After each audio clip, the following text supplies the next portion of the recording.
እንኳን ለሶስተኛ ዓመት ሲቲ ኦፍ ኦል ስፒሪት ኢንተርናሽናል ቤተክርስቲያን እንኳን አደረሳችሁ፣ እንኳን አደረሰን። በዚህ 3 ዓመቱ ስር ብዙ ነገሮችን እንደ ቤተክርስቲያንም እንደ ግለሰብም ብዙ ነገሮችን አሳልፈናል። ብዙ ነገሮችም ሆኗል። የመጀመሪያ ጥያቄ ማደርገው እግዚአብሔር ምን አደረገልሽ የሚለውን ነገር ንገሪኝ።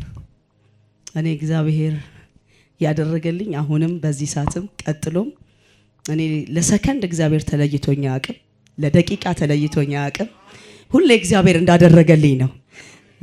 ካደረገልኝ በጣም በዚህ አመት በጣም ካስገረመኝ እጅግ በጣም እግዚአብሔር እንደ ሰው ከኔ ጋር ያወራበትን ቀን ህዳር 1 አረሳት። በዚህ አመት ህዳር 1 ማረሳት አንዳንድ ሰዎች የሰማችሁ ሰዎች እዚህ ውስጥ አላችሁ፣ በስልክም የጠየቃችሁ ህዳር 1 ከቀኑ 6 ሰዓት ላይ ቁርስ ልንበላ ከባለቤቴ ጋር ወደ ቤት ሄደን የእግዚአብሔር መንፈስ መልእክት ሰጠኝና የቀረበውን ምግብ ትቼ ልጆቼ ሳሎን ላይ ስለሚረብሹ መኪና ውስጥ ገባሁኝና እግዚአብሔር አንድ ነገር አለኝ። እርግጠኛ ከሆንሽበት ነገር አስመልጥሻል።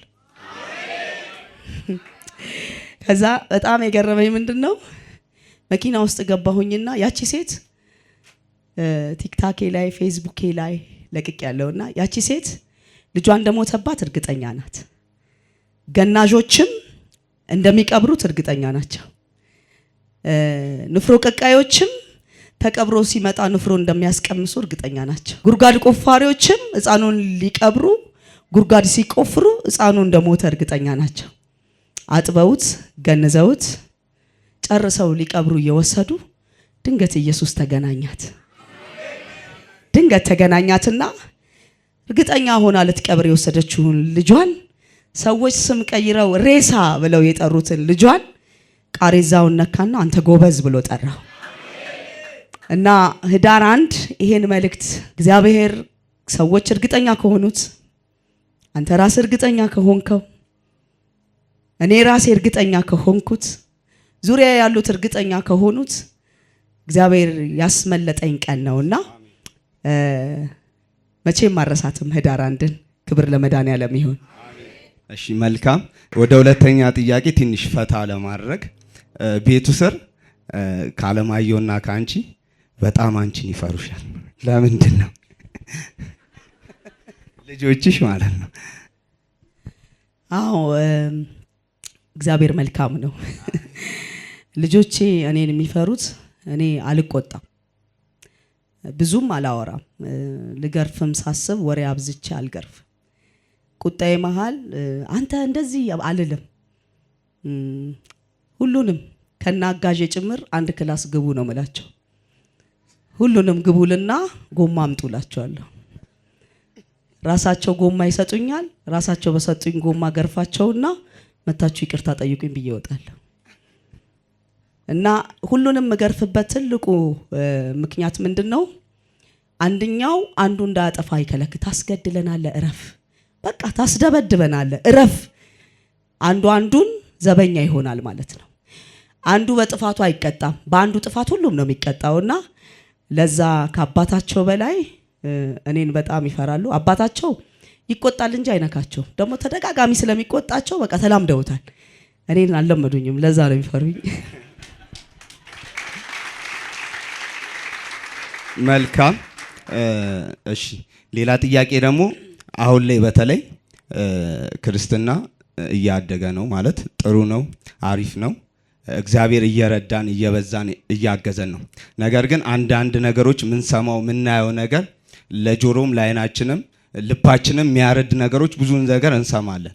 ከነዛ ነገር አንደኛው ሐሰተኛ ክርስቶስም እየተነሱ ነው የሚሉ ነገሮች ጉዳዮች በጣም እንሰማለን ማለት ነው። ሐሰተኛ ትምህርቶችን ዞር የምንልበትን ከኢየሱስ ክርስቶስ ፈቀቅ የምንልበትን ነገሮች እንዴት መስተካከል አለበት? ክርስትናችን ላይ አንድ ምዕመን አንድ አገልጋይ እንዴት መሆን አለበት ያለሽ? በጣም ጥሩ ጥያቄ ነው። በጎቼ ድምጼን ይሰማሉ ይላል እግዚአብሔር ቃል። ትክክለኛ በግ እረኛውን ይሰማል።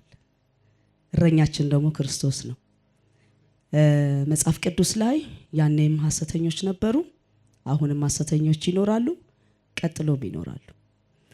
የእግዚአብሔር ቃል በአንድ ስፍራ ላይ እንደዚህ ይላል፣ የብርሃናትን ልጆች እስከሚያሰቱ ድረስ በምድር ላይ ሐሰተኞች ይበዛሉ ይላልና ለህዝቡ የምመክረው ምክር ምንድነው? ከብት በረትን እንደሚያውቅ ህዝብም መሰብሰቢያውን ማወቅ፣ የእግዚአብሔርን ቃል በጣም መብላት አለበት። በጣም አደገኛ ሲዝን ላይ ነው ያለነው። በጣም ከባድ ጊዜ ላይ ነው ያለነው። በዚህ ከባድ ጊዜ አንደኛ ቃሉን ማንበብ፣ ሁለተኛ መጸለይ፣ ሶስተኛ የእግዚአብሔርን ቃል የምናውቅበት ወይንም ትንቢትን የምንመዝንበት ሚዛን አለ። እሱም የእግዚአብሔር ቃል ነው። የእግዚአብሔር ቃል ትባረካለህ ብቻ አይደለም፣ ትቀሰፋለህም አለበት፣ ተመለስም አለበት። ጥሰህ ትጠረምሳለህ አይደለም። በዚህ ዘመን ተመለስ የሚል ሰባኪ ማንም ሰው አይሰማው። ተመለስ የሚባል ስብከት ያለበት ቦታ ህዝብም አታዩ። ለምን ሲባል ጥፋቱን የሚነግረው ትውልድ አይደለም የሚወደው፣ አይስክሬም የሚሰጠውን ነው ትውልዱ የሚወደውና እኔ ምንድነው የምመክረው መሰለ፣ የእግዚአብሔር ቤት ስርዓት ያለው ነው፣ በስርዓት የሚመራ ነው። የእግዚአብሔር መንፈስም ስርዓት አለው።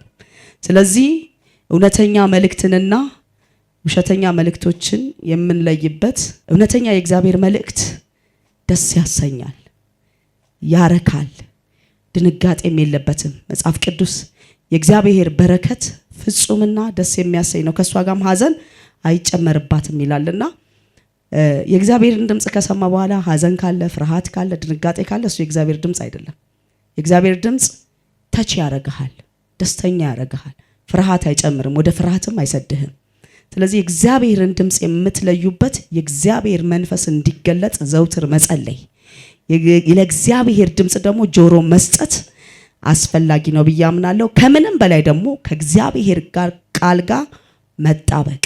ቢያንስ ዶክተር ለበሽተኛ ኪኒኒ በቀን 2 ውሰድ ብሎ እንደሚያዝ እኔም ልክ እንደ በሽተኛ የእግዚአብሔርን ቃል ቢያንስ 2 ምዕራፎችን አንብቡ ብዬ መክራለሁ።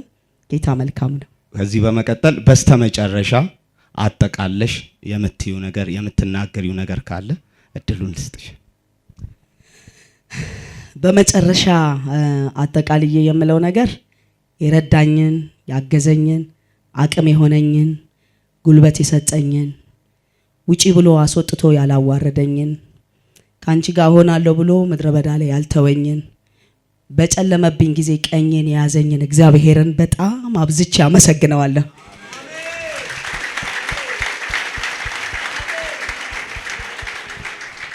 መጽሐፍ ሲናገር ዛፍ ቢቆረጥ ከውሃ ሽታ የተነሳ ዳግም እንደሚያቆጠቁጥ ቁርጥ በሆኑ ቀኖቼ እንዳቆጠቁጥ ያደረገኝ አቅም የሰጠኝ ጉልበት የሰጠኝን እግዚአብሔርን እጅግ በጣም በጣም አድርጌ አመሰግነዋለሁ። በመጨረሻ የዚህ ቤተክርስቲያን ፓስተሮች፣ አገልጋዮች፣ እናቶች አመሰግናለሁ። ባለቤቴን በድካምም በብርታትም ቁጣዬንም ብስጭቴንም እንደ ሕፃን ልጅ ሳለቅስም ብዙ ነገሬን ስለተሸከምክ አመሰግናለሁ። ፕሮፌት አያልን ሁላችሁም እግዚአብሔር ይባርካችሁ። ክብሩ ለመድኃኔዓለም ይሁን። ስለ ሁሉ ነገር እግዚአብሔር ይመስገን። እግዚአብሔርን ነው የምናመሰግነው። ሌላ ማንንም የምናመሰግነው ማንንም የምንጠራው ነገር የለም። ሲደላም ብቻ ሳይሆን እግዚአብሔርን የምናመሰግነው፣ ሲከፋንም እግዚአብሔርን እናመሰግን። ለዛ ነው ዳዊት ምዕራፍ 40 ላይ ሲናገር እንደዚህ አለ፣ ቆይቼ እግዚአብሔርን ደጅ ጠናሁ፣ እርሱም ዘንበል አለልኝ፣ ጩኸቴንም ሰማኝ አለና ከጥፋት ጉድጓድ ከረግረግ ጭቃ እግሮቼን አወጣ አለና እንደዚህ አለ፣ እግሮቼንም በድንጋይ ላይ አቆመ፣ አረማመዴንም አጸና አለ። ክብር ለእሱ ይሁን። ስለዚህ ከጥፋት ጉድጓድ ከረግረግ ጭቃ ያወጣን እግዚአብሔር ነው፣ ያሻገረን እግዚአብሔር ነው። ስሙ የከበረ ይሁን።